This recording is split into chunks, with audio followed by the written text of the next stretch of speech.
a sweater vest. I am doing my best. Will it always be like this?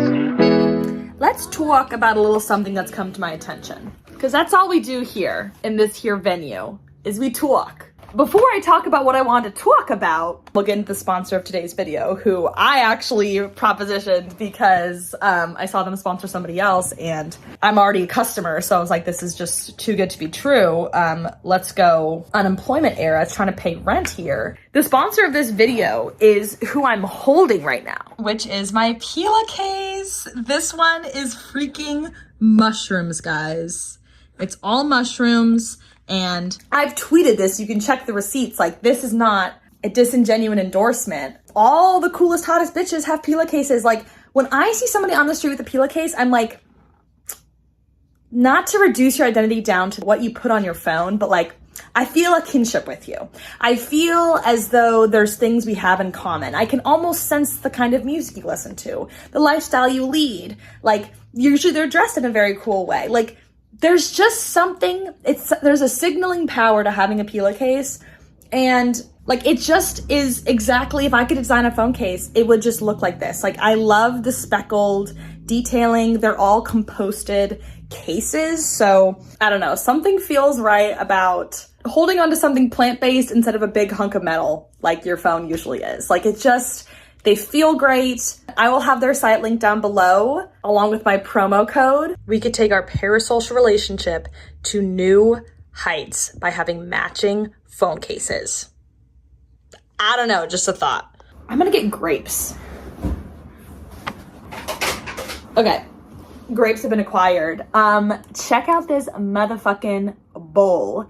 I thrifted it from Lander Street Vintage, which I've wanted to go to forever because of a couple of my favorite like vintage thrifted art like sellers that go to like their sort of the art fairs here. They have like permanent locations there. So I've been wanting to go, and I took Miss Mariana, when she was visiting. She visited me for a week and like, love that girl. Hi Amanda, if you're watching, like love that girl to death. Like what a week uninterrupted with somebody will do to your friendship. Like it is so vital. And I think I talked a little bit about this in one of my like Patreon podcast episodes, which like originally the plan was like test out the podcast on Patreon, then send it live for everyone. Cause I don't want to gate all my content that you have to pay for. I don't want to do that. But here's the thing is I haven't recorded a podcast episode in 2 months, and I'm realizing that like between this and TikTok, I don't really know what I'd put on the podcast. So sorry about that. But anyway, one of my podcast episodes, I was talking about like how much I've discovered. And this actually, look at me go. This actually leads into the realization I wanted to talk about. Started booking a lot more uninterrupted time with friends. And here's the thing. When you are up close and personal with someone's living habits, like not just a 2-hour brunch friend, to put it in conversations with friends terminology, like not just getting to know the behaviors and mannerisms of somebody across the table from you at a restaurant and that kind of friendship, which is a perfectly lovely kind of friendship, but getting to know them on another dimension of like, how do they live? Obviously they're living in your space, so it's a modified version from their own. It's also why I love visiting friends in their space, but just understanding like what their tendencies are, you know, literally just down to like their sleep hygiene, how much water they drink, like how much rest time they need, like all of these things that you just wouldn't know because you don't see someone's lifestyle in and out, like day in, day out very much. We grow up in such insular little pods, at least in the US, like you grow up in such a nuclear environment that you don't really get exposed as much to the way that other people live. Like you think that you do through sleepovers and whatnot, but like you really don't know. Like I really haven't seen, you know, where I sit in the landscape of lifestyles until adulthood. I have come to the realization that I have had such a skewed perception of my own identity, behavior, characteristics, etc. What does that mean? Let me tell you. I have been waiting to talk about this with you all ever since I got back from my most recent sort of like group trip. It was to Tahoe. And where this whole skewed perception came into play on this trip was that I previously, going into the trip, had not considered myself a night owl. Growing up, I always thought that I was a little bit more of like an early bird than a night owl, because relationally, my family members love to stay up until 1:30, 2 a.m. Famously, even now when I go home, my parents will like literally go to bed like 1:30 a.m. every single night. So to me, not doing that meant that I was an early bird, okay? So here's one thing. Second preconceived notion I held going into this trip is that I'm not an athlete. I love to proclaim how much I'm not an athlete. I think it's so important to set expectations and just let the people know, like, I'm not an athlete. That's not in my bones. People always, when they look at me, think that I'm very athletic, in shape, fit. I think it's just because I'm tall. There's not a lot of actual muscle on me. There's a little, but like in my own construction of like what makes an athlete, I did not consider myself an athlete. Like when I was in high school, I played basketball for 2 years. And the only reason I ever joined the basketball team in middle school at all before that was because all my friends did it. Like I did it because I'm an extrovert and I'm social and I liked, like I was like, all the people around me are doing it, so like I must like it. If your friends all jump off the bridge, would you do it too? Yeah, absolutely. Literally, absolutely, without a thought. Like, if you think I'm a freer thinker than that, you're wrong. You're wrong. I was a bench warmer. I was so shitty. I literally wanted to break my arm every single day that we had basketball conditioning preseason. I have so many memories of me sitting at lunch with my friends and just being like, what would it take to just like snap my wrist a little bit so I don't have to go? Like, I hated it. I didn't like that form of exercise. So I just considered myself to be inathletic. And like, any sort of like game, like I'm not like, yeah, let's play some beach volleyball, or like, yeah, let's like throw the ball around, play some soccer. Like I'm not the one that's like playing frisbee at the beach. Like it's just, I'm just not into that kind of thing. So I didn't consider myself an athlete. So there's the night owl thing, athlete thing. I literally took notes because this has come up so much. Like it's such a concentrated theme in my life over the past few months, like of this season. This is the lesson I need to be learning right now, I suppose. And then being a water baby. Growing up, I was like, I'm not, even though I'm a Piscean gal, I just did not think that I was much of a water baby. My sister and my dad, when we go to hotels, would always be in the hotel pool for like hours longer than I would. Like it just, I would get in, have my fun, you know, get up on your dad's shoulders, get thrown around a little bit, you know, do some handstands, whatnot. And then I'd call it quits. I was like, good. I like got my little session in. So I did not think that I was a water baby either. And then I've always known that I had higher than normal energy levels. My thyroid did screw with that. I think I talked about that a little bit. Like it actually like was a little bit of a crushing feeling to lose my energy levels because I had so personally related it to my own sense of self. But I think it's back now. Like even with sleep apnea, I just noticed that myself without caffeine, because I don't tolerate caffeine well. Like that's just not the stimulant that my body likes.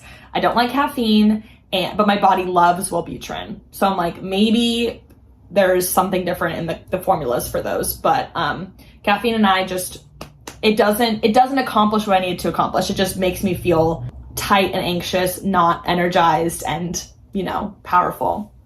So I knew my energy levels were higher than normal, but I didn't know just how high until this trip when I got to see people wake up in the morning on vacation when there's nothing on your docket. Like you would think that you'd wake up pretty energized, but folks, you know, they'd have some energy in the morning, but then they really need to like come back and have like a siesta time. And I'm like, I just need none of that. Like once I'm up in the morning, I am able to go until the end of the day. Like I love to maximize my time. And my mom is the exact same way because I saw them before coming back from Tahoe. And my mom was talking about how she was in Montana with a couple of family friends they'd never traveled with before. And she's never going to travel with them again because they just did not want to go. They just wanted to sit in the cabin, which like vibes. You can vacation however the hell you want, but they just didn't have compatible styles of vacationing. Like I didn't grow up going to like a beach resort where you just like sit out all day and just chill. Like my family never did that. All we did was like road trips and camping and Disneyland, like things where you're packing in, you're packing out, like you're doing a lot. Like we were always just, my mom is she's an itinerarian. if I had to give her a title, like she's an itinerarian. She's a program manager by trade and an itinerarian by soul. Like that is what she loves to do. And I inherited much of that from her. And I inherited my sister and I both inherited our energy levels from my mom. So this trip I realized, okay, energy levels, like I thought they were high. I think that I'm like way in the tail of that bell curve. The night owl thing, either everyone else just has better sleep hygiene than I do, or I truly am a night owl, because I thought it was just the revenge bedtime procrastination that kept me up, but now I have nothing to revenge bedtime procrastinate about. I'm not employed. I don't have anything stressing me out in the morning. And yet I'm still fucking around at night. Like last night I was literally working on this goddamn sponsored Instagram post, which is one of the most pitiful things to be staying up at late at night and doing. Like that's literally just pitiful. Like there's no reason I couldn't have accomplished that early. I just like didn't plan ahead, and I honestly, like I said, don't like doing them. So it just, I put it off. And I finished it maybe like 12:30, 1 a.m. And then I still was just like up for another hour, just like dawdling around. Like I couldn't even tell you what I spent the time doing. I'm just such an active person that I just don't like being inactive, and it makes me sad to go to bed because it means I can't do anything else with my day. Like it's more of like a positive reason I'm not going to bed than like not going to bed because I don't want tomorrow to come. It's like I'm not ready for today to end. Like I want as much time as possible. People were ready to pack it up and go to sleep at like 11 p.m. And I was like, bro, I could literally stay up to 2 a.m. right now, but like no one wanted to do it with me. So I was just like, guess I am a night owl. On the water baby front, I have realized that I was just comparing myself, and this is the conclusion for all of this. Same with athleticism. I was just comparing myself to the tail of the bell curve. And so obviously I'm going to see myself further down the line in that category if I'm comparing myself to the outliers. Like if I'm comparing myself to my dad and my sister, who like, my sister was a lifeguard, like my dad was like wakeboarding in Michigan growing up. Like they just like love the water. That doesn't mean that I'm not a water baby. It just means that like I'm a little further down the like upper quadrant. I'm not in the tail maybe of it, but like compared to my friends, like when we were at the beach at Lake Tahoe, like I wanted to be paddleboarding. I wanted to go for miles. I wanted to be swimming. I wanted to be on the floaties. I just wanted to be like in the water all the time. And nobody else really shared that like same level of drive towards getting in the water. And I was like, okay, guess that I'm a water baby. Like what a weird conclusion to come to after like 25, 26 years of thinking that I did not fit into that. But I'm like, fun. I've just gained so many new words and descriptors for myself and so many new ways to describe my interests and passions and values. Like how fun. And then the athleticism thing, I was calling myself an athletic because I'd be going on trips with people who like played rugby in college, played basketball in college, like D1, D2, D3, like I would say serious, not semi-professional because we don't pay NCAA athletes, but like very serious athletes. And I just don't have that. So I was like, I can't be. But like I just said, I love to swim. I love to paddleboard. I love to kayak. I love to hike. I would love to rollerblade. I love to bike. Like I enjoy and deeply love being active. And I can hold my own on a hike. So it's not that I'm inathletic. I'm just not the kind of athlete that I was comparing myself to. Like my heuristics and my sort of like methods of comparison were just like really faulty. And I just wonder why it took me so long to get to this, but just relationally, it has become so much clearer to me where I sit by spending like more prolonged periods of time with friends who grew up in similar, very different backgrounds and whatnot. So that is all to say that sometimes you could be as honest as you could be. There could be 1,000 people in the room and 999. You could be as honest as hell about who you are and still not be truthful.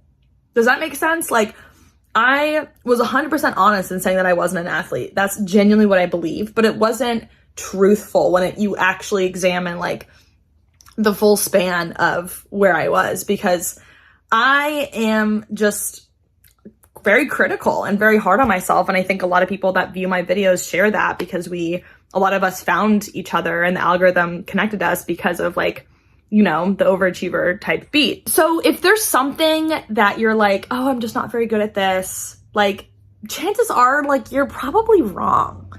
like, you're probably wrong. Like, you're probably just comparing yourself to, like, even if they're your friends. Like, I think it's easy to be like, okay, yeah, I'm not the best chef in the world when you're comparing yourself to Gordon Ramsay, but you know, like, that's not a fair person to compare yourself to. So you compare yourself to your friends around you.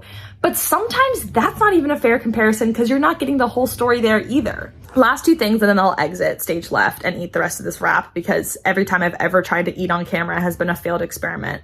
There was an episode of the Hidden Brain podcast, which I tune into intermittently. And this one I happen to tune into because of the title. It was something about like people not liking you. And of course, as an Enneagram 3 people pleaser, I'm like, people not liking me, I have to tune in. What's the science on this? So basically, the studies show empirical evidence. This is one of the most helpful statistics I've ever heard in my life. And I'm not overstating it. Like, once I learned this, I think about it all the time. I repeat it to people. I try to get the news out there. Say you're hanging out with a friend, a 2-hour brunch friend, okay? You go to 2-hour brunch. You have a nice time. You're laughing. You're talking, da-da-da-da. You leave that situation. You say bye. Had a great time. You leave that situation. You're like, oh, I was so fucking awkward. I literally, something I said was problematic and I probably upset them by this and that. And I was probably really boring. And I probably talked too much about myself. Like, they probably did not enjoy that experience and they probably had a really bad time. That's the way my brain works. I could be in a euphoric mindset on Lake Crescent in Olympic National Park and still be thinking to myself, are my friends here having a terrible time and just lying about it? Like, I don't know why I spend so much time trying to convince myself that the people around me hate me. It's a horrible, horrible thing. And I'm trying to delete that as much as possible. But the statistics show that time and time again, like, overwhelmingly, almost always, it's certain. Like, in all the studies of these kind of interactions, both people walked away thinking of the other person more highly than they'd expect. Like, you're worried about, like, disappointing them, and they're worried about disappointing you. Neither of you are actually disappointed by the other person, but that just cleared up so many things for me where now I don't honestly have as much like second guessing and rumination after I leave a hangout with somebody, because I'm like, statistically, like, they had a better time than you thought. That's the stat. They had a better time than you thought. And that is such a wonderful thing. And so it was really healing for me because in this time of like understanding relationally where I sit, it's like my perception is off a lot of the time. And like, I honestly can't even believe myself half the time when I am like posturing about what other people think about me or where I sit in a situation. It's just not something I want to spend my time doing. Like, I'm still going to be doing it because comparing yourself is literally endless. Like, you can't do 0% of that. But I'm just going to have a better sort of like temperament. Little observation, just dropped my mom off at the airport after a weekend of visiting me and my sister. What a delightful time. Like, trading, I highly recommend to keep on the theme of like extended trips with people and how you learn about them through those. Highly recommend trading spaces with your parents because it just felt so good to literally just show my mom how I live. And one thing I've also realized about my own personal experience is that I feel like developmentally, obviously when you're a kid, your parents are your parents and it's hard to separate them from the role of being your parent. You can't see them in their whole personhood. You really see them as that figure in your life. And then at a certain point, you're like, oh shit, my parents are people. And you start to see them as individuals and you start to see, you know, their motivations and their identity.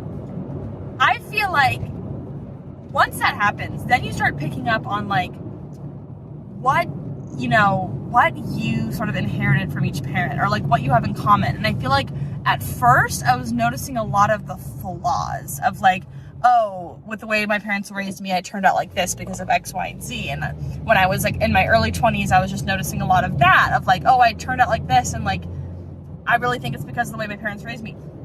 Now, post 25-year-old brain glow up, I really feel like everything I'm noticing is the positives of like, wow, I never noticed before how deeply creative my parents are and how much I definitely inherited that from them. And my mom's like interpersonal relationship skills, like I definitely have those from her. And just all of these little like all of these little things I'm picking up on, and it's just like a beautiful, I'm just so glad I've entered this phase of my relationship with my parents. Like, I was, and maybe this is where this little nugget was going. Without going into too much family stuff, I was concerned that now would be a bad time to leave the nest and move out. But overwhelmingly and consistently, I have just recognized how much it has bettered my relationship with each of my parents to be in my own space, to be like, I don't want to say independent, but like autonomous, I guess, like to be up here and to live out the life that I want to, and just realizing things.